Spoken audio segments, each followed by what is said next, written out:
ou vou contar aqui, qual é a visão que nós temos, meus irmãos, enquanto crentes. Qual é a nossa visão, ou qual é a visão que devemos ter enquanto crentes. A história de Paulo, meus irmãos, ela é uma história maravilhosa, contada e recontada todos os momentos da igreja, até porque ele é um dos maiores escritores do Novo Testamento. É até natural que nós falemos bastante do apóstolo Paulo. E ele, meus irmãos, no caminho de Damasco, ele está fazendo a defesa. Se você olhar mais ou menos a partir do capítulo 23, ele começa então a ser julgado, e ele começa a se defender, começa a fazer defesa dele, e aí vai. Mas não é isso tanto que eu quero falar.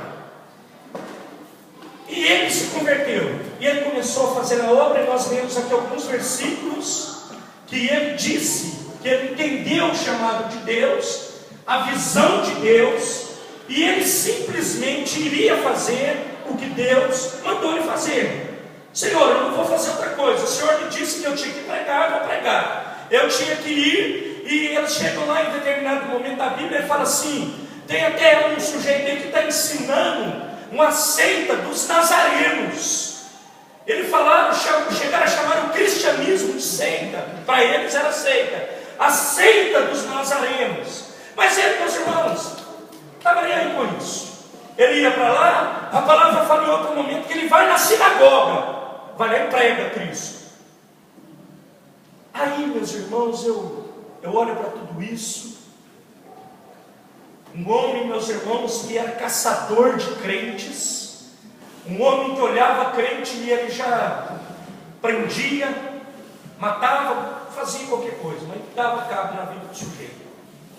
Era essa a vida dele, essa era a vida de Paulo. Ele era um perseguidor dos cristãos. Até que em Damasco, meus irmãos, ele tem um encontro com o Senhor e ele se converte. Conversão, meus irmãos, é você estar em uma direção e voltar-se para outra direção. Eu sempre uso, você está indo para lá e Deus fala assim, converte-se, e você volta para a direção de Deus.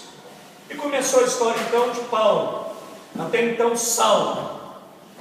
E ele vem, meus irmãos, e chega aqui, ele está fazendo uma defesa perante o rei Agripa, e ele, meus irmãos, ele tinha uma visão na vida dele.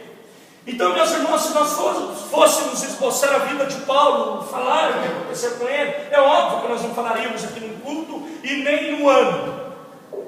Mas ele começa então a ser julgado, e eles chamam ele, e ele fala assim, ô Paulo, qual é o teu problema? Qual é a sua dificuldade? O que você fez, o que deixou de fazer? E ele conta aqui no capítulo 26. Eu não vou ler tudo porque é muito extenso. E aí, meus irmãos, Paulo poderia ter dito assim, mas eu me converti, eu estou aqui agora fazendo a vontade do Senhor Jesus, e as lutas chegaram aqui. Eu poderia estar fazendo outra coisa, quem sabe caçando crente, seria melhor. Quem sabe fazendo um outro trabalho que eu sabia fazer outrora. Quem sabe pescando, quem sabe fazendo alguma coisa. E ele se defendendo.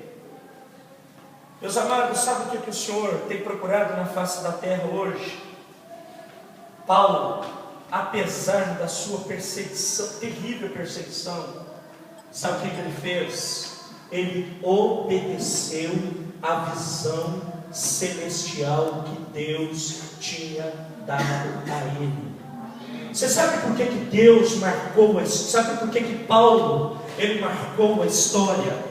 Porque ele foi, esse versículo que nós acabamos de ler, ele foi obediente à visão celestial. Isso quer dizer que Paulo, meus irmãos, não titubeou. Ele não ficou marcando, meus irmãos, não ficou olhando o que ia acontecer. Não ficou. Ele disse, eu tenho para mim uma direção, eu tenho para mim um chamado, eu tenho para mim algo na minha vida, mas tem perseguição, mas tem luta, mas tem dificuldade. Mas Paulo tomou uma decisão na sua vida: com tudo isso, eu vou seguir a Jesus e vou servir a Jesus. E o nome de Paulo está marcado na história do cristianismo, porque ele, meus irmãos, obedeceu ao chamado que Deus tinha para ele. Querido, querida, um dia Deus chamou você, me chamou, nos elegeu para uma obra bendita e poderosa. Você possivelmente entrou aqui hoje com tristeza, sofrendo perseguições, calúnias, umas tantas coisas,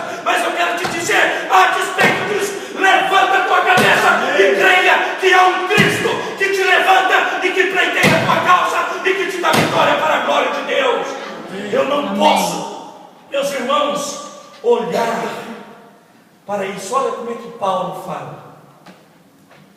Se mesmo Agripa, eu vou explicar o que é isso, porque aqui tem dois entendimentos. Agripa fala assim: Paulo, essa palavra, por pouco não queres me persuadir a que me faça cristão. E disse Paulo: prover a Deus que, ou por pouco ou por muito, não somente tu, mas também todos quantos hoje me estão ouvindo se tornassem tais quanto eu sou, exceto os das cadeias. Agripa lá julgando, você pensa, você sendo julgado, e Paulo, meus irmãos, abre o verbo e fala assim: aqui, eu estou aqui por isso, porque Jesus me salvou, porque Jesus é isso, porque Jesus é aquilo, porque Jesus é aquilo outro, porque Jesus é aquilo outro. Aí Agripa, meus irmãos, alguns estudiosos dizem que ele quis dar um migué. Ele quis, meus irmãos, falar, mas quase que você me persuade. Independente do que entendem os estudiosos, eu vou dizer, mas mesmo assim ele pregou o evangelho para Agripa. Ele, meus irmãos, não ficou murchinho lá, quietinho. Ele pregou, ele fala assim: rapaz, ele estava querendo fazer uma moral lá no meio do